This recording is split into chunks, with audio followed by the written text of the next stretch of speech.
दोस्तों जय हिंद। मैं हूं शम्स तबरेज और आप देख रहे हैं टाइम्स मेल। अगर आपको लगता है कि पैगंबर हजरत मोहम्मद सल्लल्लाहु अलैहि वसल्लम की शान में गुस्ताखाना बयान देने वाले नुपुर शर्मा और नवीन जिंदल जैसे लोगों का विरोध केवल भारत के मुसलमान कर रहे हैं, दक्षिण एशिया के मुसलमान कर रहे हैं या फिर दुनिया भर के मुसलमान कर रहे हैं, खासतौर से अरब देश कर रहे हैं, तो आपका ये सोचना बिल्कुल गलत है। क्योंकि नुपुर शर्मा जिस तरीके से उसने हेट स्पीच दिया है, इसकी आंच सिर्फ भारत ही नहीं, दक्षिण एशिया ही नहीं, पाकिस्तान, बांग्लादेश और मलेशिया ही नहीं, बल्कि दुनिया के कई मुस्लिम देशों के अलावा अमेरिका तक भी यह आवाज पहुंच रही है। अमेरिका में भी प्रोटेस्ट हो चुके हैं, लेकिन अब तो वहां की बाइडेन सरकार भी मोदी जी को आंख दिखा रही है और मोदी जी को समझा रही है कि ऐसे लोगों पर एक्शन लीजिए और ऐसे लोगों की जबानों को बंद करिए, क्योंकि सबके अपने अपने मजहबी रसूमात हैं, सबके अपने अपने मजहबी अधिकार हैं, धार्मिक अधिकार हैं और उनको ठेस पहुंचाना ठीक नहीं, वरना धार्मिक स्वतंत्रता चूल्हे में चल जाएगा, धार्मिक स्वतंत्रता भाड़ में हो जाएगी और लोगों के मौलिक अधिकार को पूछने वाला, समझने वाला, उन पर एक्शन लेने वाला कोई नहीं होगा। और उसकी एक जड़ है और वो है नुपुर शर्मा। नुपुर शर्मा बीजेपी की आंखों के एकदम तारा बन चुकी है। पार्टी ने भले ही उनसे किनारा कर लिया हो, लेकिन बीजेपी और बीजेपी के नेता अभी भी नुपुर शर्मा को एकदम सर आंखों पर बैठाए हुए हैं, वरना बीजेपी के कई नेता अभी तक नुपुर शर्मा का दामन पकड़े हुए हैं और नुपुर शर्मा का आंख बंद करके समर्थन कर रहे हैं। हिंदूवादी संगठन तो नफरत में इतने अंधे हो चुके हैं कि उनको अच्छे बुरे की कोई तमीज नहीं है, बस वो ये देखते हैं कि कौन मुसलमानों के खिलाफ बोल रहा है। हिंदूवादी संगठन इस बात से उनको कोई फर्क नहीं होता कि नुपुर शर्मा के जरिए दिया गया बयान आपत्तिजनक है या नहीं, बस उसको हिंदू शेरनी घोषित करने के चक्कर में उसके उलूल जुलूल कुछ भी बयानों का समर्थन करते चले जाते हैं। आज उसका नतीजा ये हो रहा है कि भारत की बदनामी पूरी दुनिया में हो रही है। अब तक तो अगर आप ये सोचते थे कि भारत की बदनामी अरब देशों तक हो रही है, मुस्लिम देशों तक हो रही है, भारत के अलावा पड़ोसी देश बांग्लादेश और पाकिस्तान में हो रही है, तो नहीं भाई, ये बातें बहुत दूर तक जा रही हैं। अब तो आप इन्हें किसी देश का अंदरूनी मामला भी नहीं कह सकते, क्योंकि जब आप सिर्फ किसी शख्स पर आप एक्शन लेंगे तो उससे मान लिया जाएगा कि हाँ ये मजहबी मामला है, लेकिन जब आप पैगंबर आजम पर करेंगे तो पैगंबर आजम का मतलब हमारे पैगंबर, मुसलमानों के पैगंबर, जब उन पर बात आएगी तो जहां जहां उनके मानने वाले लोग हैं वो खड़े होंगे और खड़े नहीं होंगे तो बाकी लोग उनको फिर दोषी देंगे कि ये लोग चुप हैं, ये लोग खामोश हैं। लेकिन इसके पीछे एक बड़ी वजह होती जा रही है और वो है बीजेपी के जरिए निरंकुश होते जा रहे उनके नेताओं पर लगाम ना लगाना। बाद में जब किरकिरी होने लगती है तो भारतीय जनता पार्टी अपने नेताओं पर कार्रवाई करती है, उनसे पल्ला झाड़ लेती है और आज नुपुर शर्मा जैसे लोगों को बीजेपी फ्रिंज एलिमेंट कर रही है। लेकिन इसका खामियाजा किस हद तक भुगतना पड़ रहा है वो आप इस खबर से देख सकते हैं। आज तक ने लिखा है, पैगंबर मोहम्मद नुपुर शर्मा के बयान की यूएस ने भी की निंदा, बीजेपी के एक्शन को सही ठहराया। अब इसमें बताया जा रहा है इस खबर के मुताबिक कि अमेरिका ने इस मामले में कहा है कि वो भारत में मानवाधिकारों के सम्मान को बढ़ावा देने के लिए प्रोत्साहित करता है। बाइडेन प्रशासन की ओर से गुरुवार को यह बात कही गई।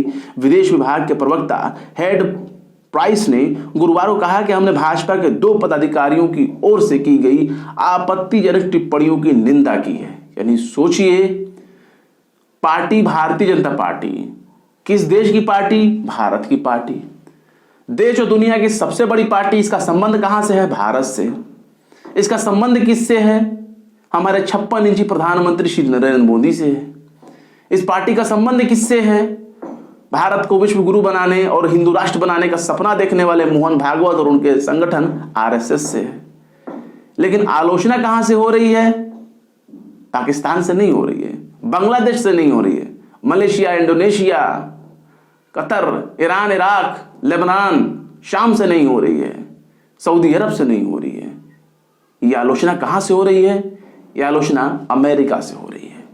वो अमेरिका जिसके राष्ट्राध्यक्षों से हमारे मोदी जी तू तड़ाक पे बात करते हैं, अब अंग्रेजी में तू तड़ाक कैसा होता है ये तो हमें नहीं पता, ये मोदी जी बता सकते हैं और उस वक्त के राष्ट्रपति जो थे अमेरिका के यानी बराक ओबामा वही बता सकते हैं और मोदी जी बता सकते हैं। लेकिन जिस देश से इतनी यारी हो हमारे मोदी जी की, अब वो देश भी भारत के मामलों में निंदा बोल रहा है, जबकि हमारा देश अभी कुछ दिनों पहले ही भारत में धार्मिक स्वतंत्रता के ऊपर अमेरिका ने सवाल उठाते हुए एक जो है अपना लेख प्रकाशित किया था, अपनी एक रिपोर्ट जारी की थी जिसका भारत सरकार ने कड़े शब्दों में निंदा की थी। आज वही अमेरिका भारत के मामले में बोल रहा है और कह रहा है कि हम नुपुर शर्मा और नवीन जिंदल जैसे लोगों के बयान का कड़े शब्दों में निंदा करते हैं।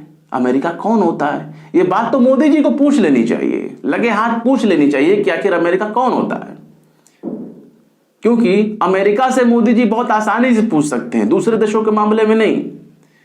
क्योंकि अब की बार ट्रंप की सरकार का नारा लगाने के लिए मोदी जी गए थे ह्यूस्टन, मोदी जी गए थे अमेरिका। तो अमेरिका से भारत का कितना संबंध है? और हमारे मोदी जी की तो वहां के नेताओं से गलबहियां होती है, यारी दोस्ती होती है। आप ट्रंप के मामले में देख ही सकते हैं, डोनाल्ड ट्रंप से कितनी मोदी जी की गहराई यारियां थी। और अमेरिका अब निंदा कर रहा है। इसके साथ ही अब देखिए उन्होंने और क्या क्या कहा है। हम नियमित रूप से भारत सरकार के साथ वरिष्ठ स्तर पर मानवाधिकारों की चिंताओं पर बातचीत करते हैं, जिसमें धर्म या विश्वास की स्वतंत्रता भी शामिल होती है। नेड प्राइस ने कहा कि हम भारत को मानवाधिकारों के सम्मान को बढ़ावा देने के लिए प्रोत्साहित करते हैं। राज्य सचिव ने कहा कि हम लोग और अमेरिकी लोग सामान्य मूल्यों में विश्वास करते हैं। दोनों देशों के मानव गरिमा, मानव सम्मान, समानता, अवसर और विश्वास, धर्म की स्वतंत्रता की सम्मान करते हैं। सचिव ने यह भी कहा कि मौलिक सिद्धांत है, ये किसी के लोकतंत्र के भीतर मौलिक मूल्य है और हम दुनिया भर में उनके लिए बोलते हैं। तो ये है अमेरिका जो भारत के मामले में बोल रहे हैं, यहाँ के मानवाधिकार की बात कर रहे हैं, धार्मिक स्वतंत्रता की बात कर रहे हैं, नुपुर शर्मा के दिए गए बयान की बात कर रहे हैं। लेकिन सबसे बड़ी बात यह है कि खुद बीजेपी ने ऐसे बयानों से पल्ला झाड़ा। योगी आदित्यनाथ जो मुख्यमंत्री हैं उत्तर प्रदेश के, जिनको बुलडोजर बाबा कहा जाता है, जब ऐसे नुपुर शर्मा जैसे लोगों का विरोध होता है, इनके खिलाफ एक्शन लेने की बात होती है, सरकार से डिमांड होती है, तो एक्शन नहीं लिया जाता। लेकिन प्रोटेस्ट करने वालों के घरों पर बुलडोजर चलाया जाता है, उन पर डंडे बरसाए जाते हैं। और बाद में यही योगी आदित्यनाथ अपने नेताओं को समझाते हैं कि नुपुर शर्मा के मामले में कोई बयान नहीं देना है, उनका समर्थन नहीं करना है, पीछे हट रहना है, उनके चक्कर में खुद की बदनामी नहीं करानी है, क्योंकि पार्टी पहले ही अपना नजरिया जाहिर कर चुकी है। लेकिन सवाल है कि नुपुर शर्मा के बयान से बीजेपी को इतना ही ऐतराज है, भारत सरकार इनको फ्रिंज एलिमेंट मानती है, तो उनके खिलाफ एक्शन क्यों नहीं लेती? क्या रिश्ता है नुपुर शर्मा से और भारतीय जनता पार्टी और हमारे देश के प्रधानमंत्री का? ऐसे लोगों के खिलाफ एक्शन क्यों नहीं लेते? एक्शन लीजिए। जब आप खुले तौर पर अंतर्राष्ट्रीय मंच पर आप लिख करके कह रहे हैं कि हम ऐसे लोगों के बयानों का समर्थन नहीं करते और ऐसे लोग फ्रिंज एलिमेंट हैं, अराजक तत्व हैं, तो फिर ऐसे अराजक तत्व को इतनी छूट कैसे मिल गई कि वो अभी भी अपने घर में बहुत आराम से चैन से बैठी हुई है? उसके खिलाफ एक्शन कब होगा? उसके खिलाफ दंडात्मक कार्रवाई कब होगी? बीजेपी को बताना चाहिए। और बीजेपी को यह भी बताना चाहिए कि जिस तरीके से नुपुर शर्मा का विरोध करने वाले मुसलमानों को, टोपी वालों को दमन का शिकार बनाया जा रहा है बुलडोजर के जरिए, उन पर दंडात्मक कार्रवाई हो रही है, उनके घरों को तोड़ा जा रहा है, क्या अग्निपथ का विरोध करने वाले जो नौजवान हैं, जो लाखों की संख्या में इस वक्त सड़क पर हैं, रेलवे स्टेशनों को फूंक रहे हैं, ट्रेनों को जला रहे हैं, क्या उनका पोस्टर भी जारी किया जाएगा? क्या उनके घरों पर भी बुलडोजर चलाया जाएगा? जरा सोचिएगा, क्या उन पर भी गोली चलाया जाएगा जैसे रांची में गोली मार दी गई? ये बात इस वक्त भारत सरकार पर ही नहीं, बीजेपी पर ही नहीं, देश के अस्तित्व पर सवाल उठ रहा है और देश के संविधान पर सवाल उठ रहा है। आखिर एक नुपुर शर्मा के लिए क्या पूरा संविधान ही कुर्बान कर दिया जाएगा? ये बात गौर करने वाली है। फिलहाल क्या कहेंगे इस मामले में कमेंट बॉक्स में जरूर बताएं। वीडियो पसंद आए तो लाइक करें, शेयर करें और विभाग निष्पक्ष स्वतंत्र पत्रकारिता को सपोर्ट करने के लिए आप हमारे चैनल टाइम्स मेल को जरूर से जरूर सब्सक्राइब करें। फिर मिलते हैं किसी और वीडियो में एक नई खबर के साथ। शम्स तबरेज को दीजिए इजाजत। जय हिंद।